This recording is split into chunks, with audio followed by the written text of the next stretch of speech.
Unit 5 of Hospitality Studies, we will look at the accommodation industry. The objectives for this unit are to describe the considerations when planning a hotel, to be introduced to the accommodation sector, to discover the different accommodation types, to investigate the significance of each of the accommodation types, and to be introduced to different distribution systems. The topics we will cover: hotel development, accommodation, and distribution systems. Hotel development. Hotel location decisions. Before looking at the different types of accommodation, we should consider the key considerations for hotel development. This is not an exhaustive list. The variables change depending on whether the project is a new development or taking over an existing hotel facility or property. So, some considerations in hotel development: the management method, the land costs, the budget, the sales plan, local competition, infrastructure, break-even analysis, labour resources, suppliers and support, the target market, the product marketing mix, environmental assessment, market feasibility study, local culture, and PESTEL. The management method. Hoteliers have a choice in relation to how the property will be managed.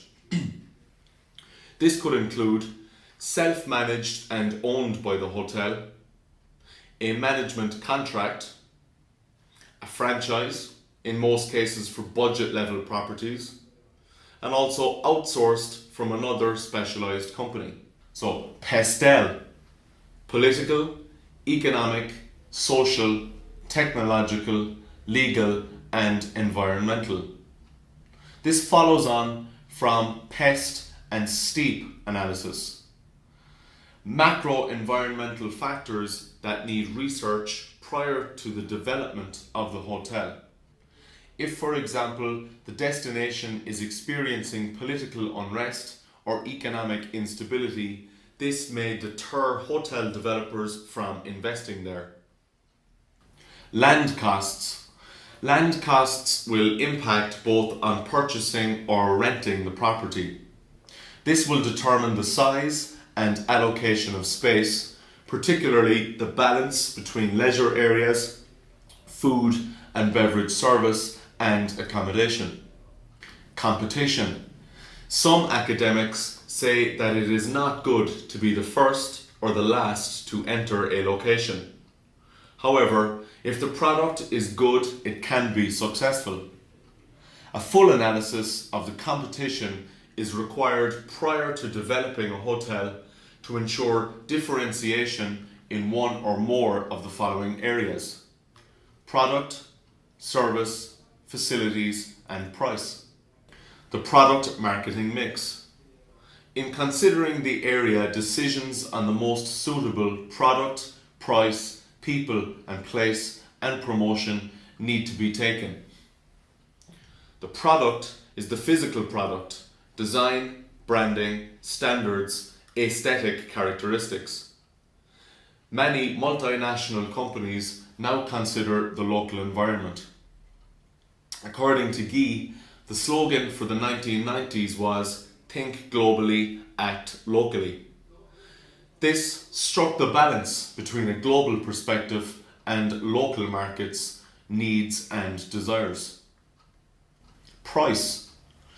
What is the correct price to set for products in relation to targets, customers, and competitors?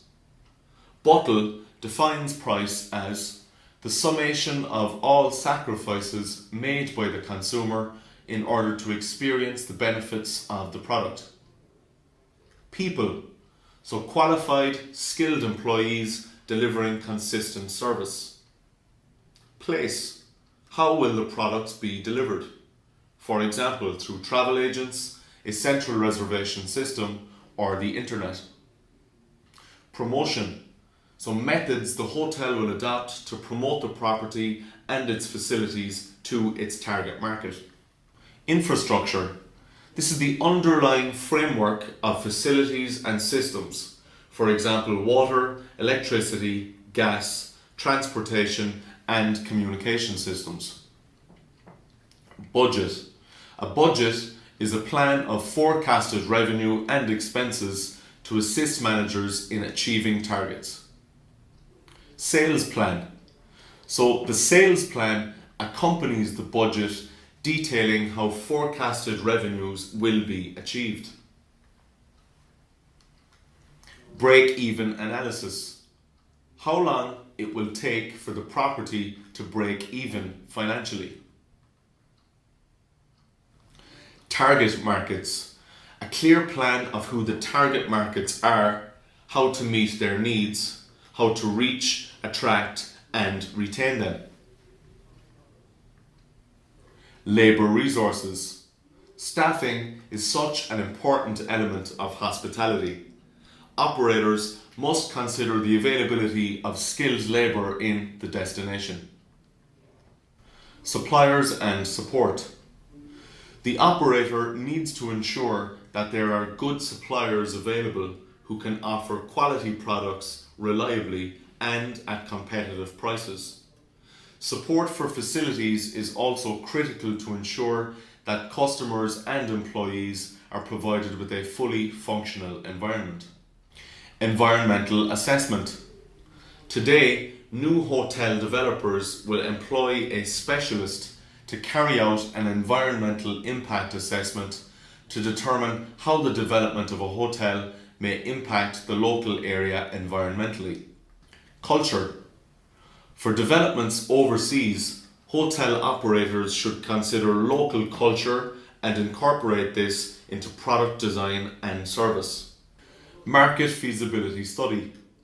A feasibility study should include a detailed analysis of potential demand for the project, broken down by different segments, an analysis of supply factors such as existing and proposed properties in the area, and a detailed financial projection, usually forecasted 10 years from the estimated opening date. Accommodation. Accommodation is extremely important for every destination, whatever the size. Some tourists want to stay overnight. Excursionists or day trippers do not require overnight accommodation. Accommodation is of more significance for international tourists or domestic tourists who have travelled for long distances. Accommodation types. Generally, accommodation falls into two types: catered, which is serviced, and self-catered, which is non-serviced. Catered would include hotels, guest houses, bed and breakfast, and farmhouses. Hotels. Hotels are formal accommodation offering full services. These can include country house hotels with big gardens set in the countryside, or a metro hotel which can be found in a city centre. Guest houses. Accommodation for more than 6 paying guests, with the owner and staff providing more services, for example dinner. Bed and breakfast, or B&B. Accommodation provided in a private house by the owner for up to 6 paying guests. Farmhouses. A B&B or guest house accommodation provided on a working farm. Self-catered accommodation would be apartments and villas, campus accommodation, a youth hostel, and campsites. Apartments and villas are privately owned by individuals or companies where the guests provide their own food and do their own cooking. Campus accommodation, university halls of residences where tourists can rent rooms during non-term time. a youth hostel, generally basic accommodation where guests stay in dormitories or rooms with other people, and kitchen facilities are also provided.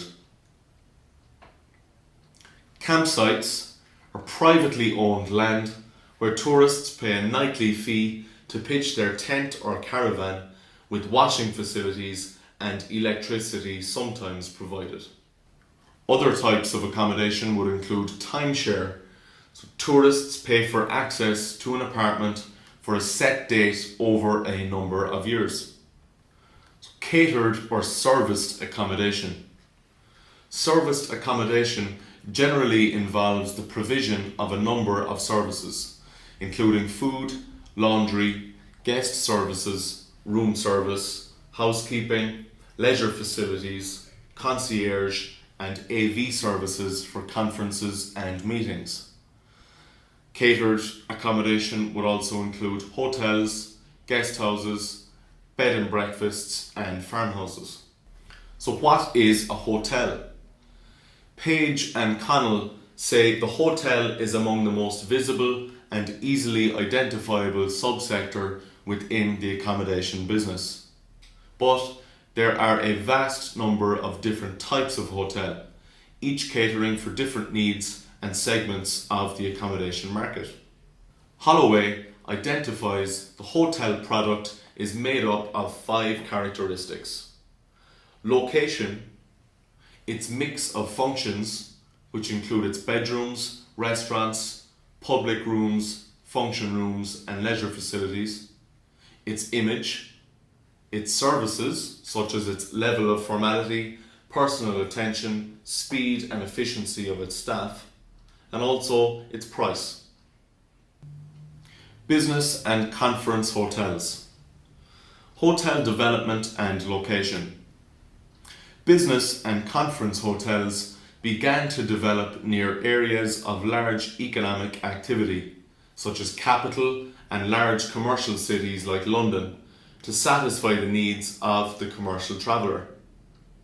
As times have changed, the locations of business and conference hotels has also changed to the peace and tranquility of the countryside.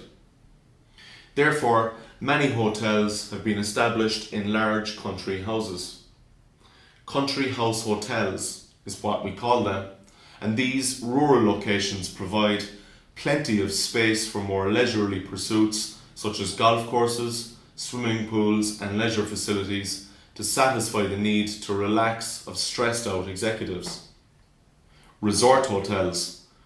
Resorts were originally introduced in Europe in the 1950s with the establishment of Butlins holiday villages in the UK and Club Mediterranean in France. Since then, many resorts have been set up throughout the world, offering a basic theme or activity such as championship golf course with a wide range of supporting activities from water sports to hunting, and include everything in the prepaid price, from airport transfers, baggage handling, government taxes, rooms, all meals, snacks, drinks, and use of all the facilities, equipment, and certified instructors. The result is that the use of cash is eliminated. Budget hotels. Budget hotels, that is 2 to 3 star accommodation at 1 to 2 star tariffs, have become more numerous in recent years due to the shift in consumer demand from B&B and small hotels to new low-cost, high-quality accommodation. Further, many business travellers use these budget hotels, up to 50% of budget hotel business, due to the standard features included in these types of hotels: ensuite facilities, telephone, television, and their locations.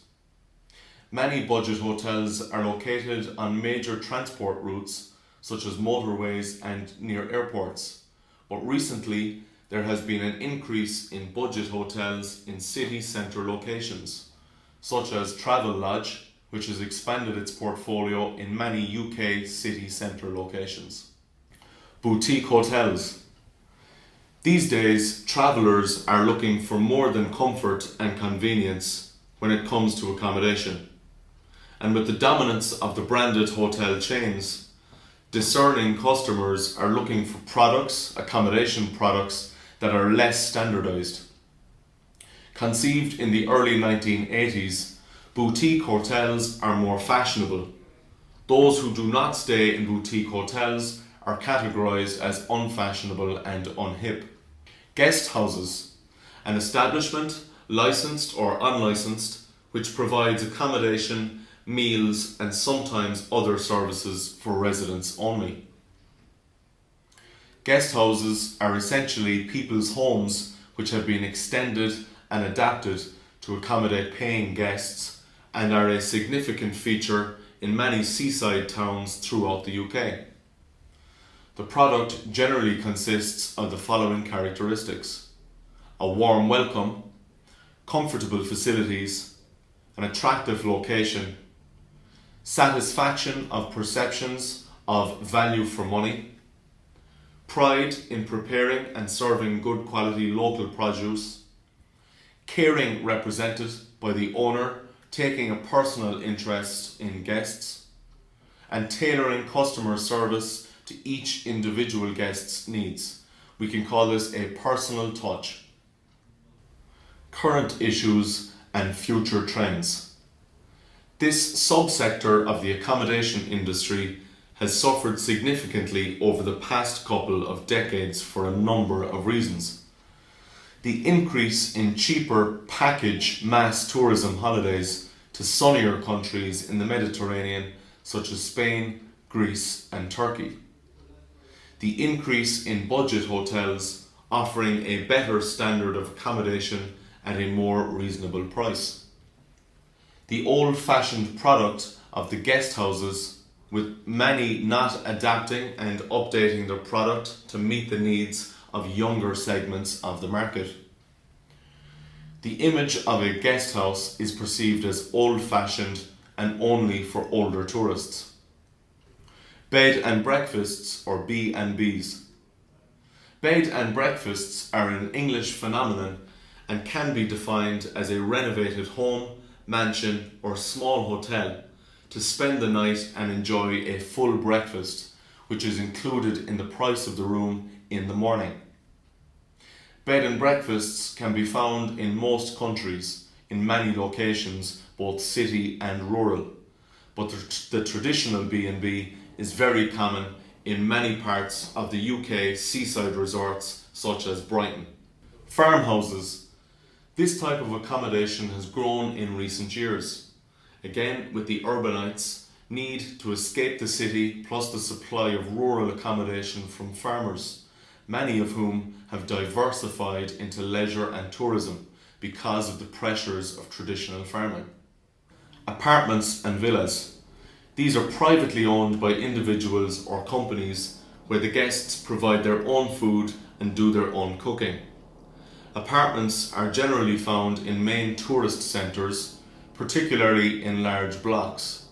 These are normally self-contained and offer communal facilities such as swimming pools, tennis courts, and shops and restaurants for guests. Villas are large residences in rural or near tourist centres. They can provide accommodation for families with children or for a couple of families, depending on the size of the property. Some villas may have their own pools, but the main tourist centres and beaches may be a drive from the property. Guyts and cottages. These are generally found in rural locations and offer accommodation for those who want a peaceful holiday in the countryside. Guyts in France and cottages are normally older buildings that have been converted for modern living and can accommodate large families or a couple of families. Apart hotels. These are a relatively new trend. Apart hotels are sometimes a part of the hotel, but on occasions they may be the full hotel. The target customer is long stay customers. Rooms are specialised as they feature a dining area, refrigerator, a small equipped kitchen, microwave and washing machine. The benefits for customers is they have the option of self-catering, which reduces the costs associated with hotel dining and laundry. Campus accommodation. These are university halls of residence where tourists can rent a room out of term time. The accommodation generally consists of a room with bathrooms and kitchens to share with other guests. This is a good option for lone travellers, especially younger people who want clean accommodation for a short period of time in an urban centre. A youth hostel is a very popular form of accommodation for younger persons and single travellers. This type of accommodation offers basic facilities and can include a bed in a room with others. We call this a dormitory. Youth hostels vary in location from beautiful rural manor houses to city centre blocks, and in the UK the Youth Hostel Association, or YHA, runs 226 youth hostels. Campsites are privately owned land where tourists pay a nightly fee to pitch their tent or caravan, with washing and electricity sometimes provided. Camping and caravanning holidays have grown substantially in recent years, and caravanning alone accounts for 17% of UK holiday spending. Distribution systems. Distribution systems are the methods used for accommodation operators to reach and secure customers. This is not to be confused with advertising. Distribution systems are channels where consumers can purchase the product directly or indirectly. Advantages of distribution channels. More effective demand management for perishable products. Convenient global or local access points for customers away from the hospitality location. The provision of relevant information and guidance to potential customers by knowledgeable travel experts. And the opportunity to work with specialist intermediaries who understand the dynamics of their own markets. Disadvantages of distribution channels. The loss of margin paid to agents through commission. The loss of margin caused by charging tour operators low accommodation rates for volume business. Intermediaries can be closer to the end user, taking ownership of the customer away from the hospitality organisation. Global distribution systems. Global distribution systems are often formed as joint ventures linking a number of diverse businesses. By directly linking the reservation system of hotel, airline, car rental and travel agency companies on a worldwide basis through the Internet of Private Networks, global distribution systems provide access to travel and tourism inventories around the world. They are owned by airlines, used by travel agents, access travel and tourism inventories worldwide, and link to reservation systems of hotels, airlines, and car rental companies. A central reservation system, or CRS, is used by large chains or consortia, whereby an off-site facility manned by a team of qualified sales agents is used to receive customers' bookings. So what are the benefits of using a central reservation system? Agents have up-to-date information to hand to assist callers with hotel details. A centralized reservation system maintains statistical information such as call volume, talk time, conversion rates, and denial rates. It delivers reservations to properties, provides properties with necessary technology. Agents are sales orientates. It provides customer relationship management, such as loyalty programs. In most cases, a central reservation system offers a toll-free number or 0800 number. Communicated room availability to e-distribution channels. Bills properties for reservations handling. Maintains demographic information about callers. CRS offers are off-site, allowing for cost savings. and sales agents are in most cases multilingual.